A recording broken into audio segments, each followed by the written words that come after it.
Hello and welcome back to another episode of the Help is Here podcast brought to you by the Beyond Compulsion Academy. Today we are going to be analysing and dissecting this book here, Dopamine Nation by Dr. Anna Lembke. I don't know if that's how you pronounce her surname correctly, but yeah, welcome on the podcast, Mary. How are you doing today? I'm good. Yeah. So this is I didn't realize it was a woman. Mm. And it's a bestseller? New York Times bestseller. Yeah, it is. Wow. Yeah, Alrighty yeah, then. yeah. It's an interesting book. I think. Have you ever heard of a guy called Dr. Andrew Huberman before? Don't think so. Yeah, What's his thing? so he's another Stanford neuroscientist, and he's got a very, very popular podcast. And I feel like he's one of the main people who will come up in conversation when the topic of dopamine comes up. He's like an expert on it.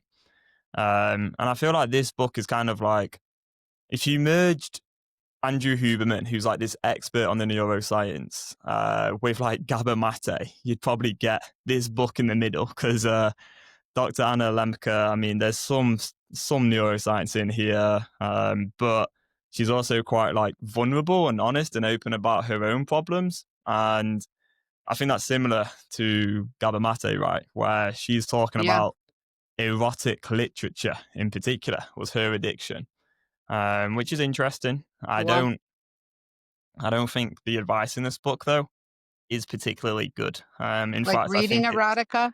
yeah, yeah, reading Reading erotica? erotica. Mm-hmm. Yeah, yeah. And it's interesting. I think that might be why this book has been so successful, is because of that vulnerability. And it's a bit Mm, like what, one of the guys said this morning, how he said he liked our program because of your approach of being quite direct and being there for people and messaging. And then he liked the combination of me also being honest and open about, struggling with porn addiction and certain genres that I've looked at in the past and so on. yeah. And I think that really connects with people is when you are open and honest about your own struggle. But what we don't want to do is then kind of glamorize or look up to people who are still struggling. And I think that's kind of where this book goes wrong, right? We get to page 68 and it says, Yeah. this is actually insane. It says, who better to teach us how to avoid compulsive overconsumption than those most vulnerable to it, those struggling with addiction? Shunned for millennia across cultures as reprobates, parasites, pariahs, and purveyors of moral turpitude, people with addiction have evolved a wisdom perfectly suited to the age we live in now. What follows are lessons of recovery for a reward weary world. Okay. That's a very long sentence. I'm Yeah, just having a hard time dealing with these incredibly long sentences. What I know, was the I know. first few words? I had something to say about that. Who better to teach us how to avoid Oh, compulsive okay. overconsumption than those most vulnerable to it? Yeah. So vulnerable to it, yeah. So haven't had that experience, but I would say you would want to be learning from someone who's actually overcome it, not someone who's still in the struggle, like Gabber, you know. Um, is she still in the struggle? Did she go on to say that or I'm not sure. I couldn't decipher that. yeah, I was contemplating that myself. I don't couldn't know. tell? Yeah. So I feel like, yeah, relating to the struggle that's important. Well, to a certain extent too. I remember, people a lot over the years confronting me like I couldn't understand food compulsion because I didn't have a food compulsion where, the characteristics of addiction, of addictive thinking, of compulsion, they're all so similar to whatever behavior it is that you are out of control with that it really doesn't matter, and in a way that would kind of glamorize that particular addiction, right? Or that Mm, particular compulsive behavior as, oh, it's special, and then if you're doing that, you're already kind of setting yourself up for more helplessness thinking, right? Because, oh, well, I have to eat and things like that, rather than you have to eat. Well, there you have more opportunities to change your thinking. So, mm. yeah, I don't know that it's incredibly important to have experienced a particular compulsion, but I think it's important to have lived with an addiction and overcome it. I Mm. think that's really key right there, to have Yeah. overcome it. Yeah. Yeah, yeah, that's really interesting. And I think to have overcome it as well, I think we've kind of got to add even more like context or information around that. Like, what does it mean to overcome addiction, right? Not to get into Mhm. the land of unanswerable questions, but I feel like what we define as overcoming addiction is probably different to how the rest of the world would view overcoming addiction, right? Yes. Well, 100%, you know?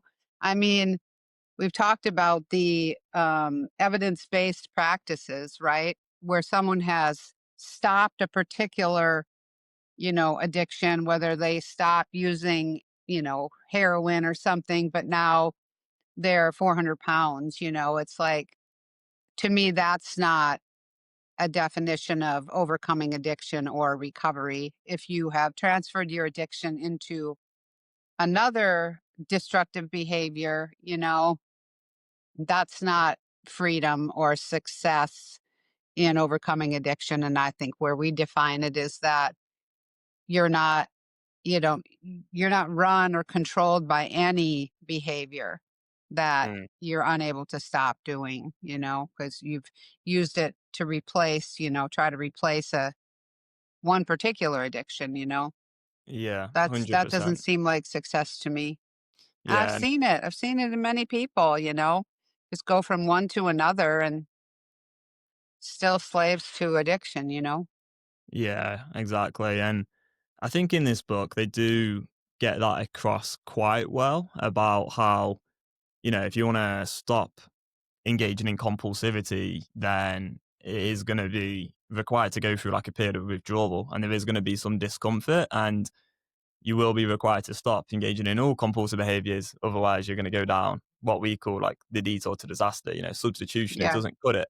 And they even talk about actually in this book about how, the only things which are going to be a good, effective substitute for one addiction, so say it's porn, is going to be another addiction, really. It's going to be another mind, mood altering experience because going for a walk or, calling your friend is not going to get you that same hit of dopamine as they might explain it in this book. Yeah. It's not going to be the same level of a mind, mood altering experience. And so it Yeah. just isn't going to work, right? And therefore, you've got to experience that temporary discomfort to get to the other side.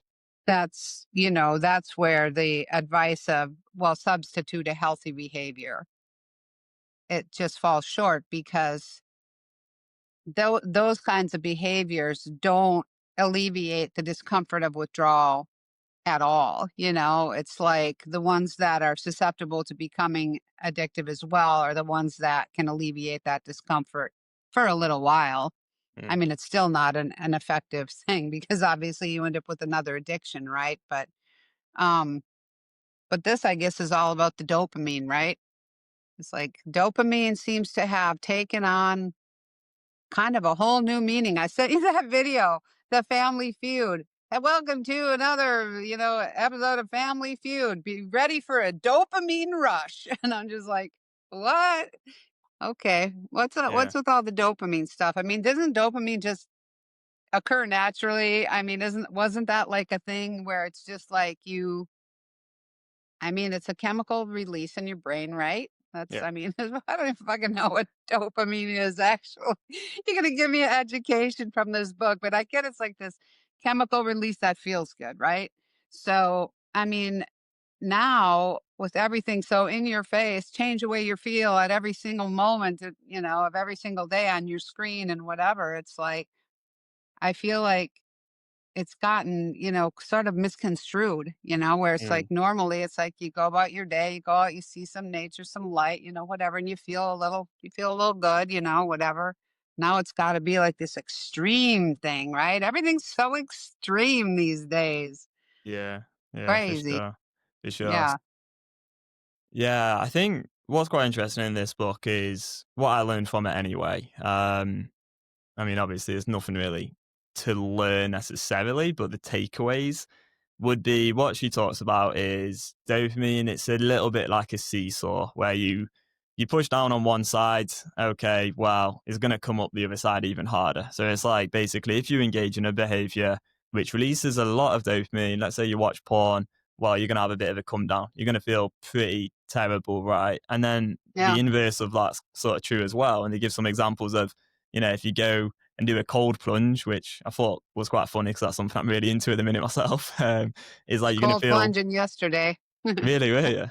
Where did you do Well, that? the lake wasn't that cold, but it was I was jumping in it left and right, so, Yeah, yeah. And it is yeah, saying like you do something difficult like that and you're going to feel pretty great afterwards. And it's the same with yeah. maybe exercise and other things that are difficult. And it kind of made me think a little bit about script use in a way. Like obviously, when you're going through that peak of the compulsive desire and you've got that urge and it is really uncomfortable, when you go through that and you choose to think it through rationally and you don't act on the desire, you do feel so freaking good afterwards because it is Yeah, challenging. It is uncomfortable. And it's yeah. almost like that seesaw has kind of like balanced itself back out. Like the more pain you experience, kind of the better you feel afterwards.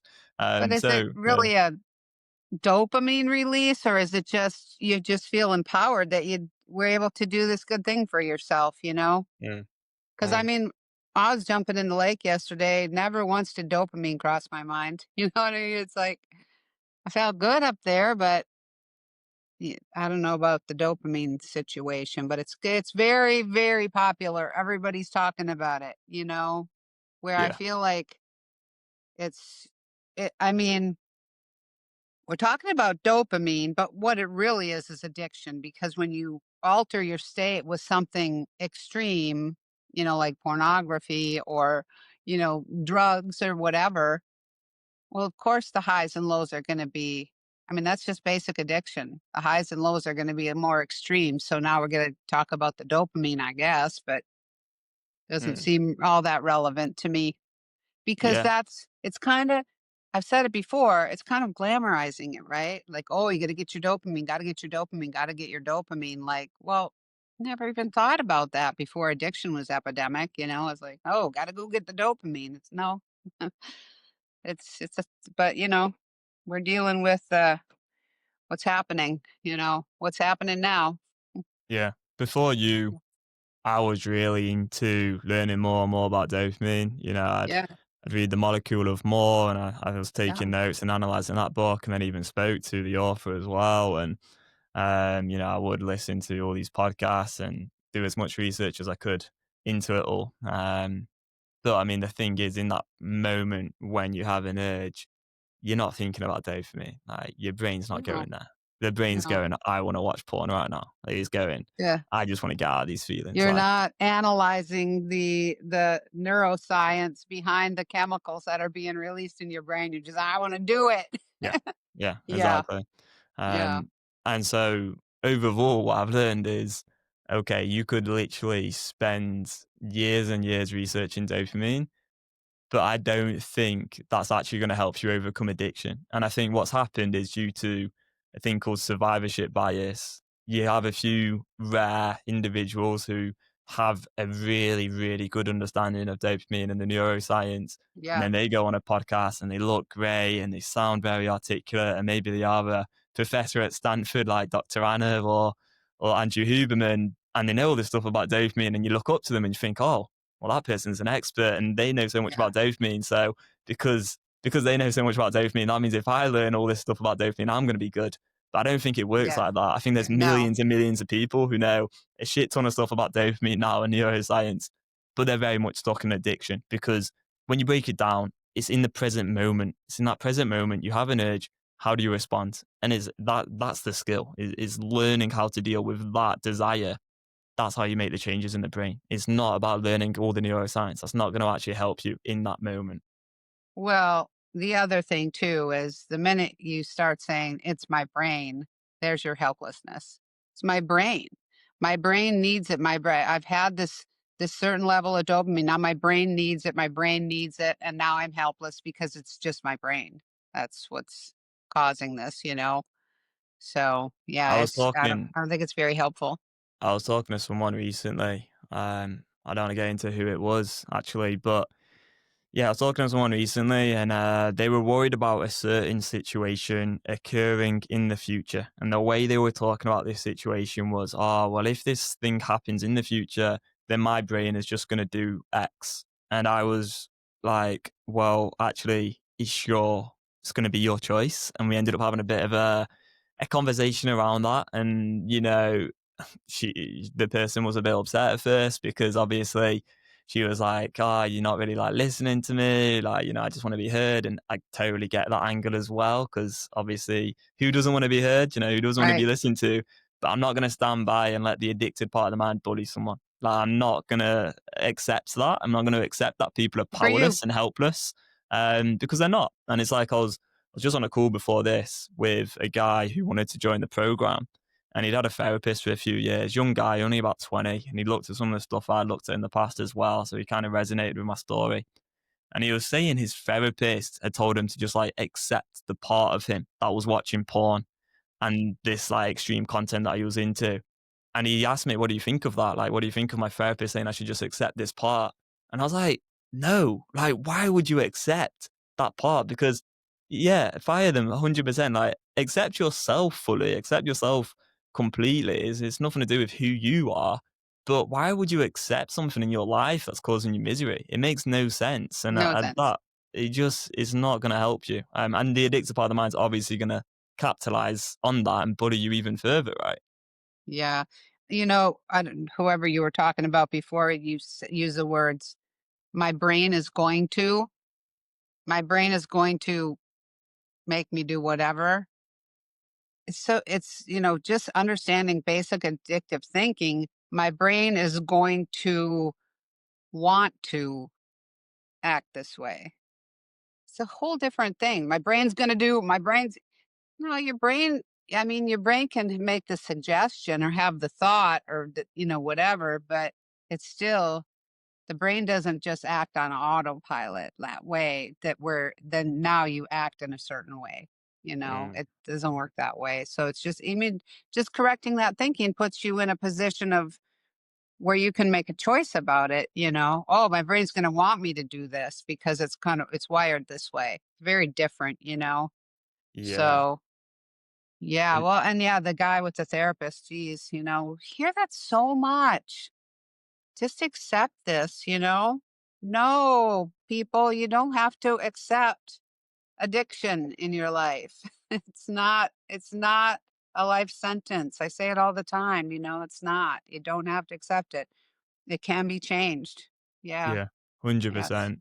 That Yeah. point there about understanding that you are gonna want something, but there's a distinction between wanting on it and that immediate response is so, so critical. I mean, Yeah. that right there is like the game changer for everyone, is Mhm. understanding that, okay, you may have desires to act and react in a certain way to certain things, but there's still a space there. I think it was Viktor Frankl who was a Yeah. Holocaust survivor who once said Yeah, I know something along the Viktor lines Frankl. of, yeah, yeah, Man's Search R for Meaning. It was like a great book Yeah. I read like years ago. Yeah, And he me said something too. like, between stimulus and response, there is a space there. And it's like in that space that you have your power or something along those lines. And it was just like such a great quote. Like, it's so true. Like, there is always that space between the wanting and actually how you respond to it.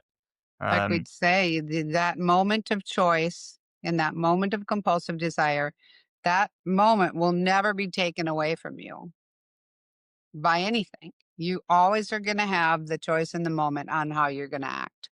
yeah, yeah, exactly. But easier said than done as well. When you don't have a tool, I mean, that's what the script does. Exactly that. It gives you that choice and be able to stay with that moment long enough to make the choice that's going to have the good outcome.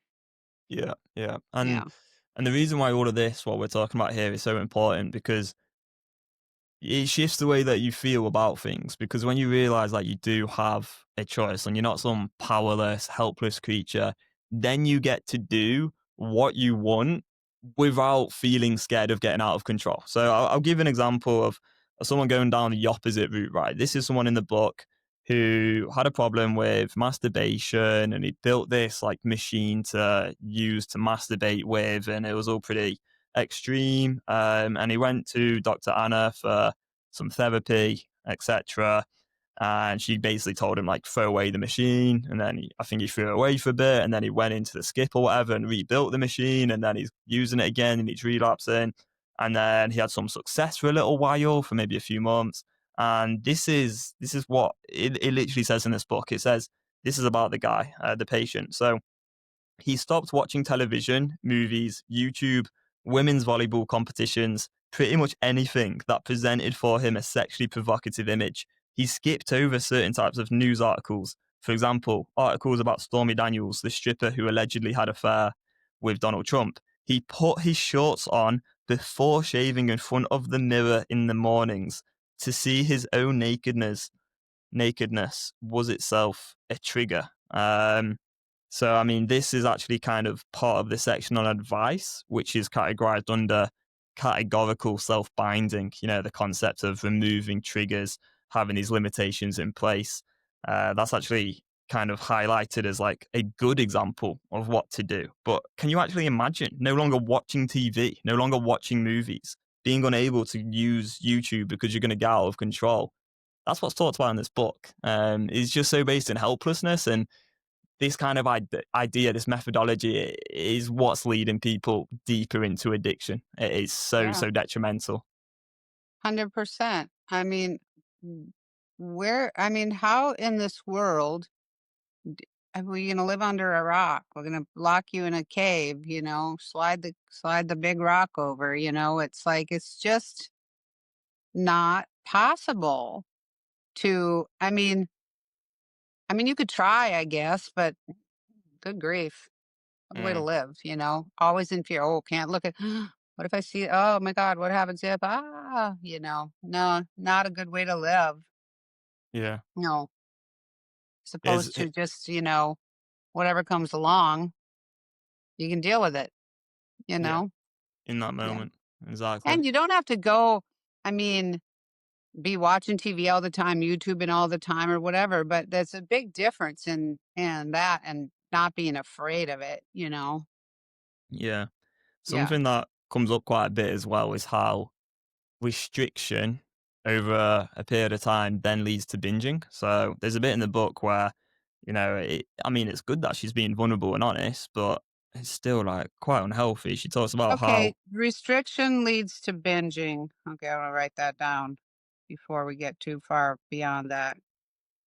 Well, restriction leads to if you're doing it in a way that you're, telling yourself that you can't and you're deprived and all this stuff. that's what I'm on about when I said that. Yeah. Yeah, it leads to wanting to binge. Big difference.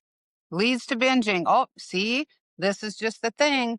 Leads me to this. Viktor Frankl, where's the moment of where you get to make the choice in there? You don't because it just leads to it. It doesn't lead to wanting to binge, right? So But big difference. if you're putting yourself in deprivation over and over and over with restrictions and limits, and you have no tool to think through this stuff rationally, and you don't know about how you respond to desires in a rational way, and no one's Right. taught you any of that stuff, well, I think you are way more likely to binge. That's what I did. I'd go months on a no fap streak, Yeah.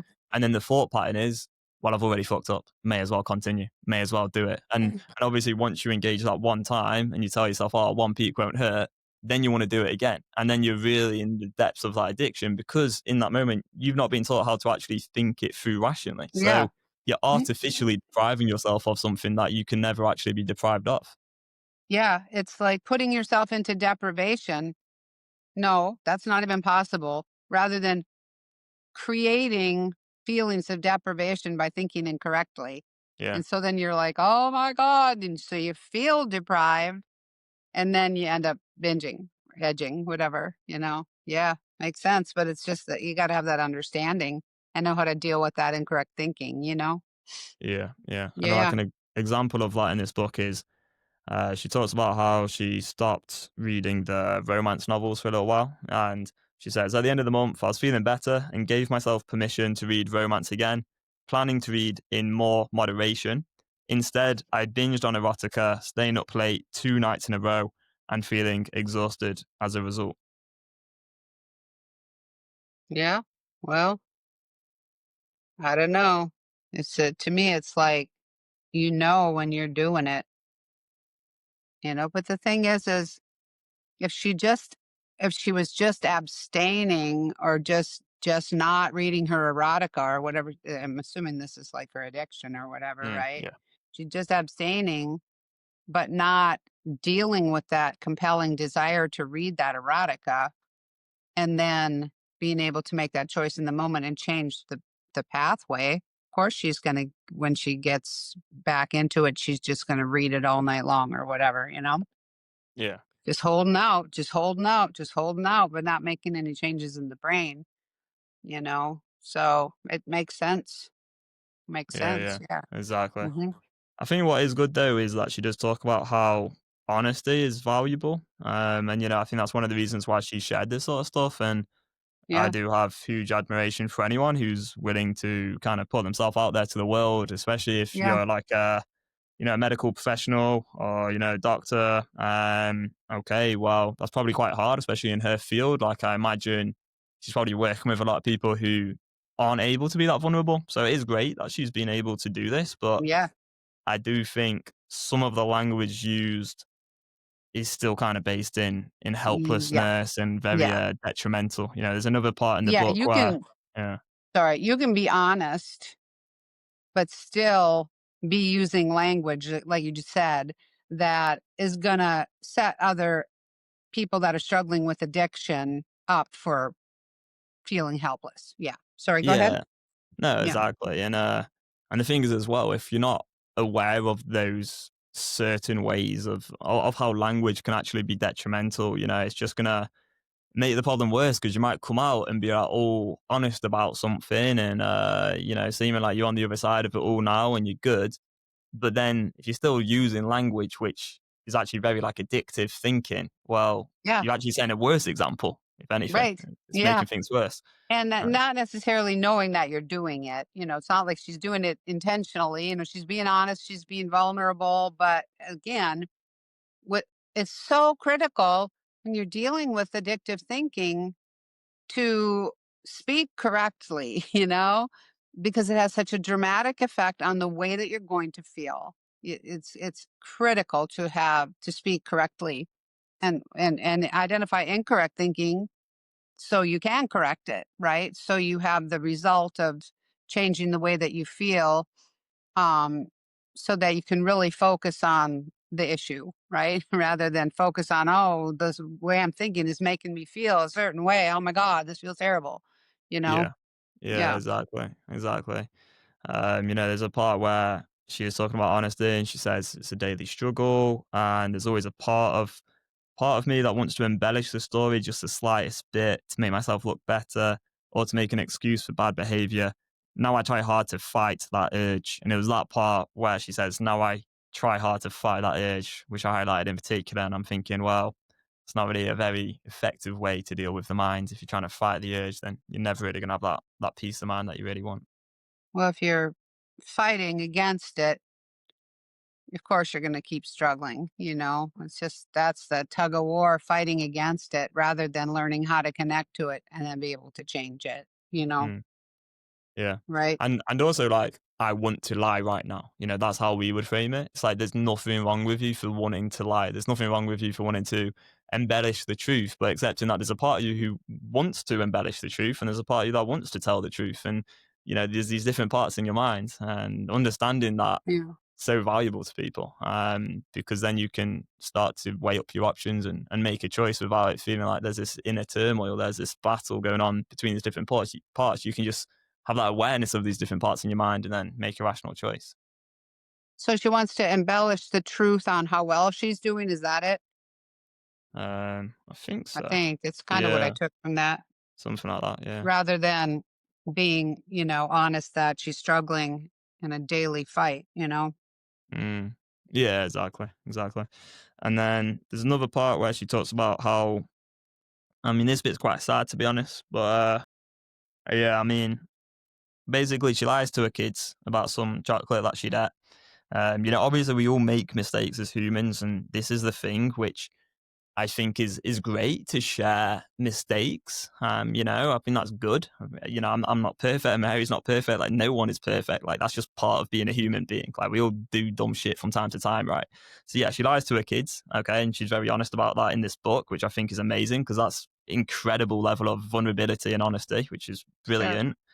But it's just the way she frames it. She says, um, it was instructive for me and them on many levels. This is her talking about finally telling the truth to her kids. And then she says, I reminded myself and signaled to them how deeply flawed I am. And I just hate that because I don't think this woman is deeply flawed. Right. I hate that language. I just think that's Me bullshit too. coming from the addicted part of the mind. It's not that this woman is deeply flawed. It's that she's a human being and she's fucked up. Like everyone fucks up. But to have someone who's like a doctor talking about how Yeah. deeply flawed she is in a book Yeah. that's like a self-help improvement kind of book, New York best time seller, it just seems so crazy that like people don't look at that language and go, wait, hang on a minute, you're not deeply flawed. You're a human being who's fucked up like everyone fucks up, you know?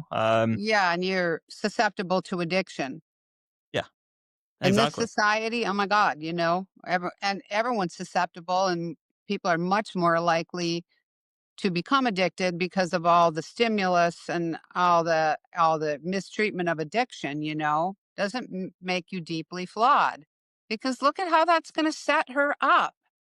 I'm just deeply flawed. So of course I'm going to struggle all the time and want this every day. And no, I agree, 100%. No, don't. That self-deprecation. That's just a big part of the addictive part of the mind. Yeah, exactly. In the part of the book where she is talking about the kind of ideas around, I think like removing triggers and maybe blockers, outside of sort of things. She says, if we wait until we feel the compulsion to use, the reflexive pull of seeking pleasure and or avoiding pain is nearly impossible to resist. In the throes of desire, there's no deciding. Well, that's complete helplessness. Glamorizing to start with. You're glamorizing it, and now not only is it so incredibly glamorous, now I'm in the throes of it. I'm got absolutely no choice. How would anyone ever get through withdrawal? I mean, that's key. You got to get through the withdrawal. You know, that's the most critical time to actually, use the script, get through it. That's the most critical time to make really permanent changes in the brain rather than go, okay, in the throes of it, forget it. There's no way anyone's getting through that. Well, that's not true. That's unfortunate to put that idea in anybody's mind who is struggling with addiction because they're Hmm. just going to go, oh, okay, well, there we go. Yeah, Why yeah. bother? It's pretty crazy. Yeah, Funnily sad. enough, there was actually some advice in Brain Buddy, the porn addiction recovery group today, which aligns exactly with what you were saying there and is actually very, very true, which is nice to see. Someone said neuroplasticity works faster under high emotional intensity. Well, actually, this bit's kind of bullshit. But then it says if you can resist a craving when it's at its peak. Now, obviously, the resist part there is the problem. Yeah, But let's just say we change that language to if you can respond rationally to a craving when it's at its peak, you yeah, get a bigger rewiring effect. This is yeah, why the hardest moments matter most. So, like, just with a little sort of change to, if you can respond to a craving when it's at its peak, you get a bigger rewiring effect. That's why the hardest moments matter most. That is brilliant. And then it says, okay, the next bit's not so good actually in that post. But anyway, the point exists. is, it is Yeah, true that you deal with that moment where you relentlessly want to watch porn, like so freaking bad, and it's the only yeah, thing on your mind. You deal with that in a rational way at its absolute peak, like you're gonna feel the biggest change. Like it just is gonna be the biggest change, and you're gonna get to the that's other true. side, and you're gonna be like, "Holy fuck! I can't believe I've actually done this now." Like for the first time in my life. If you do the removal of the triggers and you do a lot of the stuff in this book, you're never gonna get yourself in a position where you have those feelings of empowerment because you've denied yourself that opportunity. Right, totally. And resist. If you resist it, that's resistance. Resist equals resistance. Resistance is never going to get you where you want to be. Mm, that's You true. know? I mean, If you're resisting, you're not going to connect to the neural pathway of compulsive desire. And that resistance can have a time limit. It's like, it's like, oh, resist, resist, and then you go pick up her book and she's like, oh yeah, in this moment, forget it. Yeah. There's no stopping it. Yeah. It's just as, yeah, I not think helpful. that's the danger of, like, as you said earlier, glamorizing dopamine and kind of having this idea that Yeah. the dopamine is somehow like some external force that's gonna pull and drag you around like a puppet. Like, that's just not true. My Um, brain wants it. My brain is yeah. making me do it. I Yeah. wouldn't be surprised if what I'm about to say gets our podcast, like, cancelled as such, or we get, like, Uh-oh. deleted from the internet, but I found it very interesting to learn that, Dr. Anna and Andrew Huberman, and I know this is gonna sound like some mental conspiracy theory or some crazy shit, but, they're from, Stanford University, so that they get paid money by Stanford, essentially. That they're Yeah. paying the wages, right? Now, Stanford are also the same university that basically helped create some of the biggest tech companies in the world. Like, if you look into it on Wikipedia, just type in like Stanford and then look at some of the companies they've helped build, you're going to be amazed. Like, you're going to see shit like YouTube, Instagram. Like, it just all seems a little bit weird to me. I don't know. I might be Yeah. trying absolute bullshit. There might be some Yeah. other reasons, but it just seems a bit sus. That there's all this helpless language, and they're also kind of the same university connected to the big tech that is actually keeping people addicted who are making a shit ton of Yeah. money. It's a Having bit a weird. conspiracy theory. Yeah. That's like that's like all the people that are sitting around trying to figure out how to keep people addicted to food. No, they just don't know any better. They just don't understand what the hell's happening. I just watched Fit for TV, the Biggest Loser documentary. How, how? Someone please tell me how. We can take hundreds of people that are involved in this show, contestants, producers, the trainers, and now all the people making this documentary, and nobody is making the connection that in order to be 400 pounds, you are eating a shit ton of food. The Biggest Loser did not mess up your metabolism, people. So you went from, because, the thing is, someone's 400 pounds when they went on there, right? And then they lose what, 300, whatever, crazy amounts of weight. And it's all just crazy, crazy, crazy. And like, so now they're 400 pounds again. All of the people on The Biggest Loser gained all their weight back. So now The Biggest Loser messed up their metabolism. Oh, wait, they were, how, I'm sorry, but metabolism changes are not going to account for 300 pounds of excess weight. And then there were a few women that were Wait, Mary, still, Mary, Mary. Hold up. What is this show? Like, give me some context. I don't know much oh, The about this. Biggest Loser? Yeah, oh my Yeah. god. Well, anyone that maybe not over there, they won't know it. But The Biggest Loser it's a reality show where they bring on obese people and they have the two teams, like the Jillian and then the other guy, I don't remember. But they compete to lose weight, and whoever loses the most weight wins, I don't know, 20 to $250,000. I don't know, it's a crazy amount of money, right?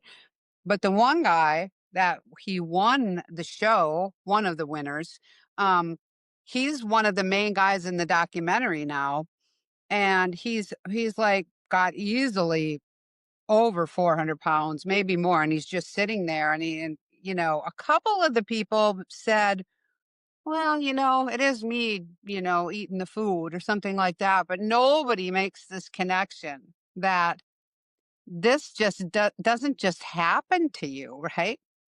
And so then there were a few women that had gotten quite thin in the show, but now they're not obese, but they're significantly overweight, and every single one of them is doing GLP-1 shots, doing Ozempic, right? So Oh, really? it was just unbelievable to me, the collective denial of what the real problem is.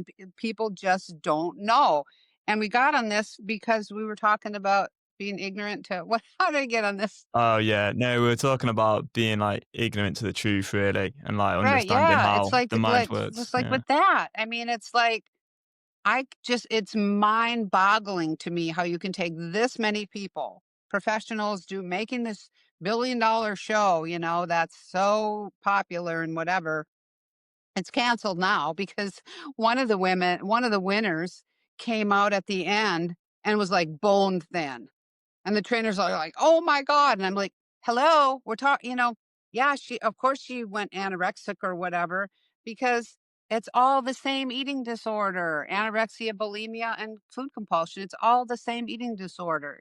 She just went to the other end of it. And so they canceled the show and everyone was mortified by that or whatever. And then one of the trainer guys is like, had like a massive heart attack at the gym, and he's never been overweight and whatever. But to me, it's just like the collective ignorance around addiction in general is just, it's so mind blowing to me that we are just like, everything in society is telling us this is normal and we should be accepting this stuff is like, no, no, no, no, no, yeah, no. yeah. I was in the sauna last week actually, and Yeah. there were these two women who were very, very obese, and one of them was talking about Ozempic, and she was getting into an argument with people about the side effects of Ozempic and all this stuff. Yeah. And I felt like the whole time they were in the sauna, all they were talking about was just like the most tedious things about different pills, Oh, magnesium and all so these different boring. things, all these different hacks. And I was just kind of thinking to myself, like, oh my God, like you literally not spoke about changing the way you think about things, like literally once. And the whole problem is created by the way you're thinking about things and that leading into how you feel and therefore how you act. And Yeah. just like skirting around the problem. And it's the same really with this book. Like, I mean, obviously it's about some of the neuroscience Yeah. and there's some interesting stuff in it, but for Yeah. the most part, there's barely any acknowledgement of underlying thoughts, beliefs, and how people feel results in how they, well, it can lead to people wanting to act a certain way, right? Yeah, yeah, I know. It's just more dancing around the problem of addiction Yeah, and what's really happening. Yeah. And absolutely. yeah, I mean, I would say take that word dopamine and flush it down the toilet. We don't need to talk about that anymore. It's like just it's not necessary. Understanding the neuroscience mm, for me is like all we need to know neuroplasticity is real. Do you have a pathway that goes from I want to do this compulsive thing to doing it? And because neuroplasticity is real, you can change that. That's all we need to know. And then it's how do I change it? Right? Use the script, change the pathway. But you can listen to probably neuroscience podcasts until you're just snoozing. Yeah.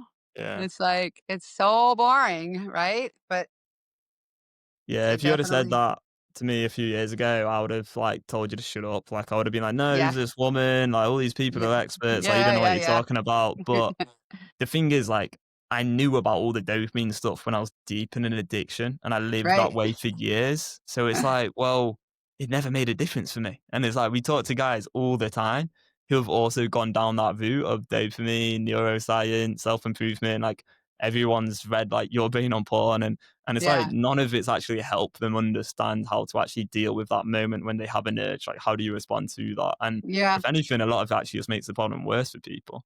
So it feels like you're making progress, but you're actually just not because there's like two different things, right? There's like the education and then there's actual neuroplastic changes. And the only way to really achieve those neuroplastic changes is by experiencing the desire without acting on it, thinking it through rationally and changing the way you actually respond to it.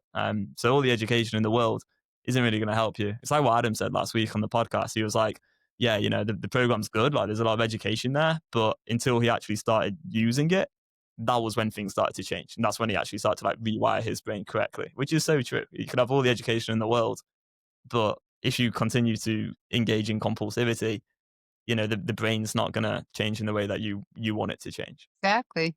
Exactly. 100%. Yeah, so does, she have anything in the book that is, like, solution based? How do Yeah, you Yeah? yeah, yeah. There's some solutions. Do you want me And to if go it's through? meditation and deep breathing, can we just skip it? Sorry. Why, Mary? Why should we skip it? Can't talk about that anymore. Oh dear, I know. Yeah. It's a bit crazy. For anyone who's unsure on why we're not going to talk about meditation and deep breathing, it's because it doesn't change the thought patterns, and compulsive desire refuses to be ignored. And as such, you're going to keep on having the urges until you've really dealt with those thought patterns and thought it through rationally, repeatedly, and changed the bullshit, irrational beliefs that come from the addicted part of the mind.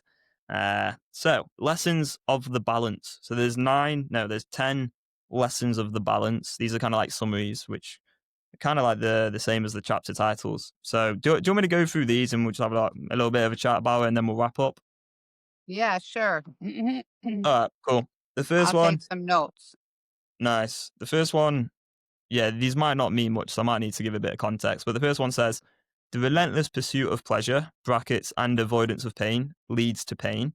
So, yeah, essentially, you're kind of going to be on this seesaw too extreme, in too much of an extreme way, weighing down too much on one side. So, therefore, it's going to lead to pain. So, excessive pleasure is going to cause you pain. That's the first one.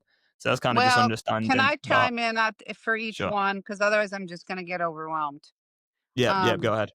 so relentless pursuit of pleasure. For starters, you got to reframe this addiction thing. By the time somebody is deep in and really wants to stop an addiction, of course, I have the dilemma. They want to do it and they want to stop. But at that point, to categorize it as, the fleeting relief, fleeting temporary relief, getting out of the discomfort of withdrawal, categorizing it as like this really pleasurable thing right out of the gate is not going to help you. Mm, So, mm. yeah, sorry, that's all I had on that. Yeah, just to give a bit more context around that, spending time with a loved one, perhaps cooking a meal, maybe Ugh. going and playing. Oh, what? It's just it's You, like, is that the advice? Go do that instead. no, no, I was just making Oh, a sorry, complete separate sorry. point, and then you were just getting upset about it. I'm like, what are you doing? So, I was just like, there's so much of that advice. Just go talk with a loved one, talk with a friend, hang out with no, no, no, no. yeah, sorry. Sorry. We've not got to point eight I yet, got to pay but closer attention. I'm just being a bitch. No, I'm sorry. no, no, you're good, you're good. But all I was gonna say. Now I feel like my point's a bit moot, but is that the right word? Moot, moot Mood. point. Yeah, Mood. I've never used that word before.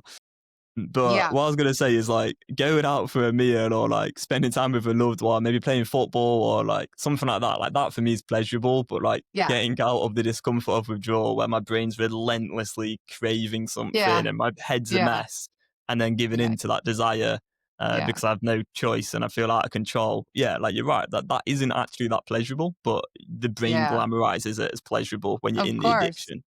It's its Yeah, job, and I thought where you were going was she was gonna tell you this is what you go do instead to have your pleasure. So, which not is yet. advice we've heard ad nauseum. So sorry, I went down the wrong track Yeah, there. no, Anyways, we'll get there, man.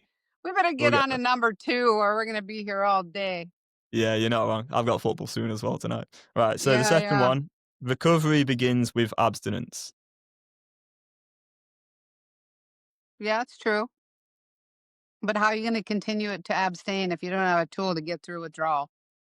Yeah, yeah, yeah. And that's the other thing with this book is it's kind of like it downplays how hard it is to do that. It's like just go Yeah. 1 month without the thing that you want, and then Yep. you're going to be good, and you can experiment from there. Miraculously, it's gonna be boof, poof, Yeah, poof. yeah. Like she even Yeah. tells that to a patient. She's like, right, just stop like smoking weed for a month and then see how you feel. And the Just patient does stop. it Yeah. and succeeds. But it's like for a lot of people, that's easier said than done. Like it's actually quite Yeah. hard to stop some of these For behaviors. real. Then the third one is abstinence resets the brain's reward pathway and with it our capacity to take joy in simple pleasures. Resets the reward. So it's saying like you're gonna start to This enjoy is like things using the again. word pleasure and using the word reward all the time too, Yeah. You know, read these letters in this book, see if there's anything in there that sounds even remotely rewarding, Mm. Reward yourself with getting back in an addiction that's destroying your life. I don't think so. Whereas, like, we had Yeah. a new client this week who was struggling to understand the get, give up, and glamorize exercise at first. So Right. obviously, he's dropped us a message, and the thing he was struggling to see, which is no fault of his own, because of obviously there's just a plethora of misinformation out there, but he was struggling to see how porn wasn't actually that pleasurable. Because he was like, "Oh yeah, no, it helps me with loneliness. Oh, it helps me with stress. Yeah. Oh, it gives me all of this stuff." But it's like, well, actually, you're No. only feeling that like that right now because you're in withdrawal and you're getting the escape from withdrawal. Which, yeah, I Yeah. mean that feels good, but it And the wouldn't feel mind's good if you glam. were, Oh, yeah, it's gonna take care of my stress. It's gonna keep me from being lonely. No, it creates loneliness and stress, actually, exactly. honestly. Yeah. So, number four, self binding creates literal and metacognitive space between desire and consumption, a modern necessity in our dopamine overloaded world. In simple terms, install blockers to create some space. So, put your alcohol in a lock, in a safe, away from you so you can't access it. And there's actually an I example of can't that, which even. I found it crazy because, like, in this book, she literally talks about an example where someone does that with the alcohol and then, like, ends up with a straw sipping out of this, like, safe that the alcohol was locked Jesus in. Christ. And it's like, why are you giving this example and still giving the same advice? Like, it doesn't make sense. Like, you're just contradicting yourself so much. Like, But why are you setting but that as a but good but example? self what? What was the thing? Self-binding? Self binding, yeah. What is that? What does that mean? I don't know what that means. God, I've only read this book once. Physical Self self-binding talks about self-binding. okay, it's like the idea of I think it is basically making it so that you can't access something. So here's Okay. the example that I was talking about there. So Mhm. where Oscar's file cabinet failed. Oh yeah, so yeah, she gives the example of this guy called Oscar whose file cabinet system with the alcohol failed. But then it says like new devices like the K Safe kitchen safe might have done the trick. I wonder if she's endorsed by K Safe. But anyway, about the size of a bread box and made of impenetrable clear plastic. The K Safe holds everything from cookies to iPhones to opioid medication. A spin of the dial locks the safe on a timer. Once the timer has been set, there's no getting past the lock or penetrating the clear plastic material until the time is up. Oh my Sponsored by god. K-Safe. Dude, like, I have to pee, and, like, if you're gonna make Same. me laugh anymore, we're just gonna have to end right here. Is so bad, isn't it? It's really That bad. is, like, it's legit. Case it what? No, just go move on. It Number reminds me of 4, like a please. Black Mirror episode. Have you ever seen Black Mirror, Mary? What? Have you seen No, that? I haven't. Oh, Should I? Black Mirror. It's like, yeah, it's like a dystopian future. It's horrible. You should definitely watch that. It's really good. Well, Anyway, I'm looking at Wall-E everywhere around me right now, so yeah, you'd have to go on not the Netflix to future see a anymore. dystopian future. But yeah, yeah. Number five, medications can restore homeostasis, but consider what we lose by medicating away our pain. Because she like talks a lot about using medication and then talks about the side effects of the medication as well. And there's one Right. example actually, the what's that drug called that begins with N? Now we had a guy who wanted to join the program who was originally on that and then joined us. Naloxone or whatever it's called. Naltrexone. Yeah. So there's an example in this book of someone who's on that and then they still consume heroin for like 6 months. But the thing is, they just didn't enjoy the heroin because their brain was like destroyed by this new medication. That means that their opioid receptors are fucked up, so they can't even And enjoy the that heroin. But because their thoughts and beliefs are the same, they continue to take the heroin. It's so crazy because they've still Yeah, got the well, compulsive desire. that's the idea, that, with a person we're working with is taking it and still drinking. So you Mm. drink less and you take this, and I don't know how that's gonna change the brain or whatever, but it seems like very, um, like mad scientist laboratory to me. I don't want the mad scientists working on my brain, thank you very much. No, no, no It's and way. again, it's more throw some shit at the wall, see what sticks, right? Yeah, exactly. Now, number And six. no offense to the person that I'm working with who's taken it, because this just goes speaks to how desperate people are to get free of these addictions, you know? Yeah, yeah. Yeah. Yeah, Yep. and if like, let's be honest, we have like what 800 and well, it's 899 subscribers right now on YouTube. Like, we're not some big. We're at 900, Andy. Oh yes, go on. Andy's just let us know we're at 900 now. Look, yeah, 900. So you better get your plane ticket. That's awesome. Oh yeah, 100%. So that must have No, we happened need in the last 100 like more subscribers to hour. get Tom on a plane to Portland.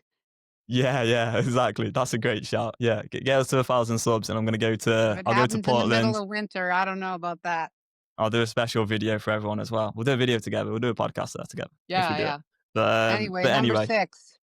yeah, but just a final point on that. So like we're not big, like we're very, very small in the scale of things, whereas there's Yeah, people with billions of pounds and big pharma we're up against who are pushing these drugs like medications for addiction. So it's like, yeah, let's be honest, this guy, there's no way if it wasn't for the fact he had a friend who recommended us, you know, he probably would never have found us and he would have gone on this drug for years. So yeah, it's just lucky that he had a mate who knew about us and had also done our program. yeah. Anyway, number 6, pressing on the pain side resets our balance to the side of pleasure. So that's about, you know, taking the cold ice baths, etc., to balance out the reward pathway, brain, dopamine stuff. Yeah, sorry. I think that a cold plunge is a cool, awesome thing, but what does that have to do with addiction, dealing with it? Come on, no, no, 100%. no. 100%. Skip It's it. just 8, distraction. All right. 7, 8, 8, 7. whatever. Let's move on. Yeah, and then in seven's like beware of getting addicted to pain because there was a guy who like got obsessed with ice baths, ice plunges and stuff and was doing like more and more extreme stuff and was getting addicted to it. I got nothing. I Yeah, should we go on to number 8 then? get It's addicted to just pain. I don't know. That just seems insane to me. I mean, it's just more trying to find reasons. yeah. I had Like, someone oh, I'm ask addicted me to pain, rather than I don't have a way to deal with my addiction. So I'm a self sabotager or whatever you want to.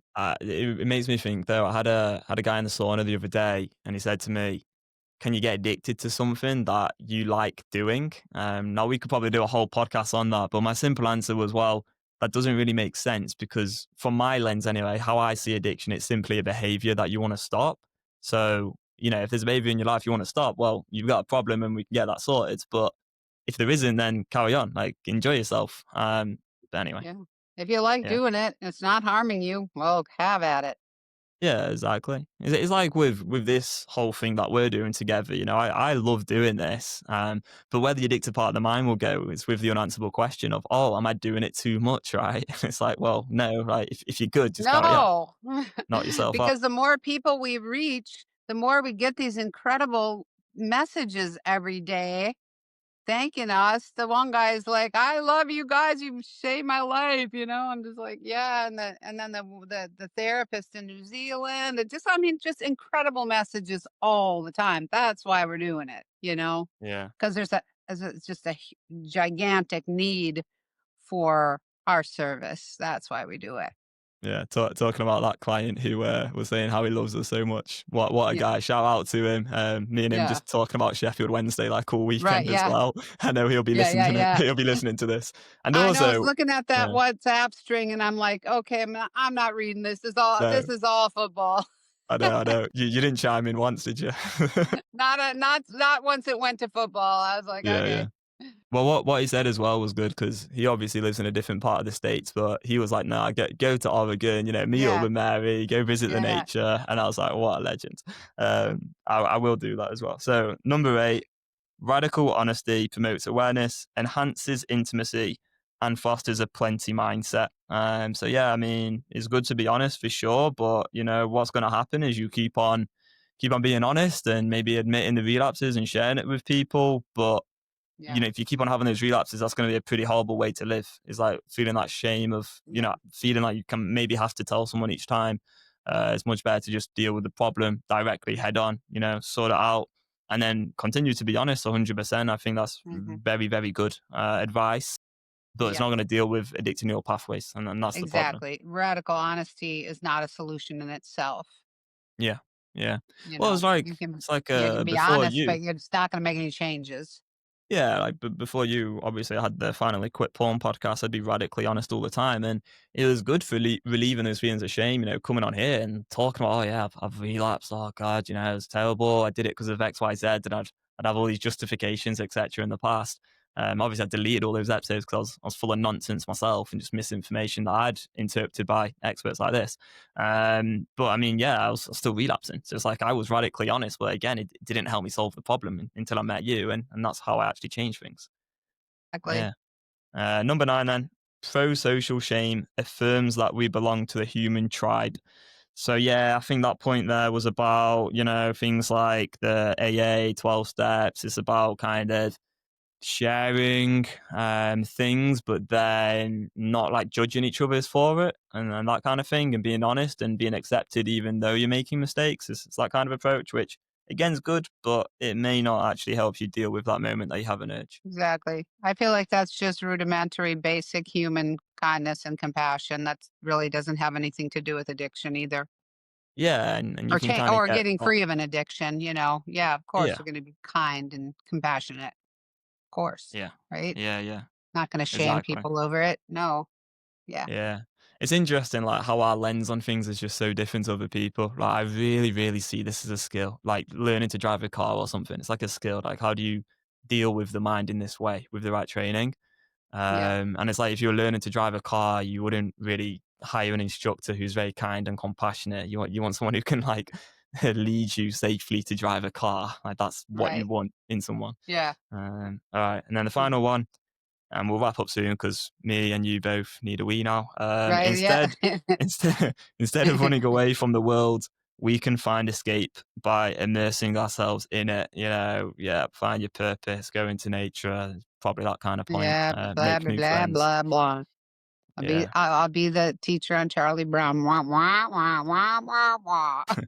The thing is, as well, like we can find escape by immersing ourselves in it. If you want to get like quite deep on that one, why are you trying to escape anything anyway? If Right, the problem's in your mind, that's where you want to find a solution as well. and the minute you have a compulsive desire, addictive desire, and you try to escape it, you're not gonna change it. You're not gonna change a pathway. You're gonna go over there and escape and try to whatever. It's rudimentary. Trying to outrun it will never change the pathway. Yeah, Yeah, that's very much 100%. all I got. 100%. Yeah. All right, cool. We'll wrap it up here. Thank you so much, as always, Mary. Yeah, thank you. Yeah, I'm sorry to Dr. Anna Lembke for being quite harsh on your book. If you do happen to listen to this one day, we know that your intentions are very good, and I respect you for that. I genuinely do. But our 100%. approach is just very, very different, and yeah, we want to kind of analyze and share that. To anyone listening, feel free to go download the Remember Letter booklet. That's a free download that you can get to hear the stories of other people who have struggled with a porn addiction. You can do the compulsion test. You can get a score out of 100, personal score. That'll help you see whether this problem is really impacting you that much, and that can be a really good starting place. And then we also have a free training video as well, just to start to understand a little bit more about how compulsive desire works and what the real problem is here. So yeah, I'll leave some links below. Thank you for listening. Cheers again, and we'll see you in the next one. Bye bye.